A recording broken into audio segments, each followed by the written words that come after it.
Soal tentang barisan dan deret. Jika ada A sampai K merupakan bilangan yang memiliki selisih yang tetap ya. Selisih yang tetap itu berarti menandakan dia barisan aritmatika. Dengan nilai F sama dengan 15. Yang ditanyakan adalah A tambah B sampai K. Berarti tidak lain adalah deret. Jadi jika penghubungnya tambah atau kurang berarti dia deret ya. A sampai K itu sebanyak 11 bilangan atau N-nya 11. Berarti yang ditanyakan adalah S11 ya. Nah, karena F ini jika kita urutkan dari A sampai K, F ini tidak lain adalah nilai tengah atau UT. Nah, untuk menentukan S-nya gampang sekali, kita gunakan rumus Sn, dalam hal ini S11 ya, sama dengan N kali UT. Nah, N-nya ini dapat dari 11 ini, berarti 11 kali UT-nya adalah F. F itu nilainya 15, berarti 11 kali 15. 11 kali 15 itu 165, berarti jawabannya adalah delta.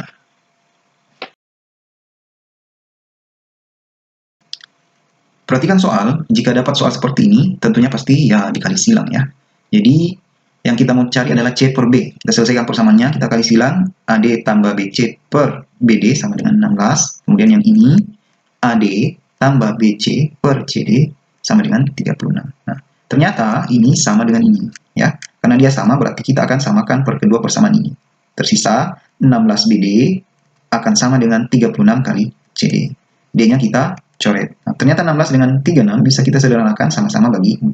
Dapat 4B sama dengan 9C ya, karena sama-sama bagi 4. Nah, yang ditanyakan C per B berarti B-nya pindah ke ruas kanan, 9 pindah ke ruas kiri. Jadi didapat 4 per B sama dengan C per 4 per 9 sama dengan C per B. Berarti jawabannya adalah Charlie.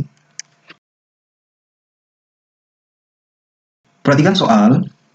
Di soal ada garis L tidak sejajar dengan sumbu koordinat. Nah, ini persamaan garis L. Kemudian K ini katanya hasil dari rotasi L, sehingga persamaannya nanti menjadi ini. Ya. Oke, nah ada 4 pernyataan, akan kita uji kebenarannya berdasarkan informasi yang ada di soal. Oke.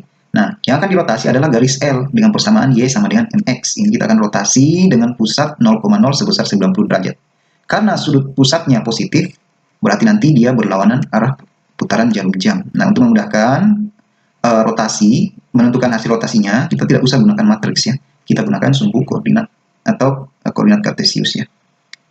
Nah, ya, di sini X, ini Y, ini min X, ini min Y. Yang jadi patokan selalu adalah X dan Y. Nah, diputar berlawanan arah putaran jarum jam sebesar 90 derajat, berarti X-nya jadi Y. X diganti Y. Kemudian Y-nya jadi min X. Jadi didapat min X sama dengan MY ya. M-nya pindah jadi min seper MX sama dengan Y. Nah, kita perhatikan persamaan di sini. Koefisien X adalah N, otomatis min seper M adalah N. Karena di sini tidak ada konstanta, artinya A-nya sama dengan 0. Berarti pernyataan 2 benar. Kita uji pernyataan 1. M kali N sama dengan min 1. Artinya M dikali min seper M sama dengan min 1. M-nya kita coret, benar sama dengan min 1. Berarti pernyataan 1 benar. Untuk pernyataan 3, kita gambar terlebih dahulu. Ya. Garis K, karena tidak melalui sumbu koordinat, dan model persamaannya seperti ini, tanpa ada konstanta, otomatis garisnya dia miring seperti ini ya, atau begini. Jika ini L berarti ini K, atau kalau ini L ini yang K ya. Nah, dia melalui titik 0,0, berarti pernyataan nomor 3 benar. Nah, apakah garis K dan L melalui kuadran yang berbeda? Karena L dan K berbeda, L melalui kuadran 1 dan 3, K melalui kuadran 2 dan 4, otomatis pernyataan 4 benar. Berarti jawaban yang benar adalah error.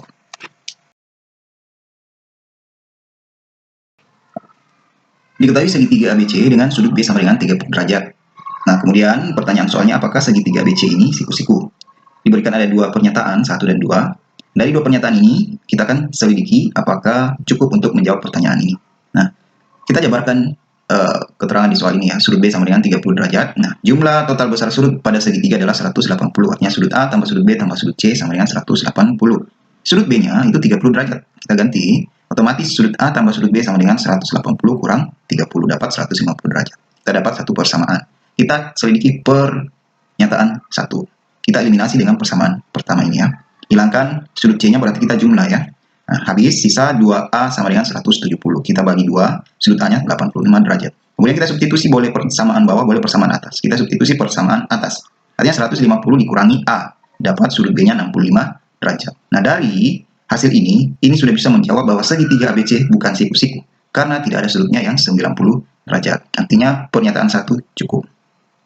Kemudian pernyataan 2, kita gunakan persamaan ini ya.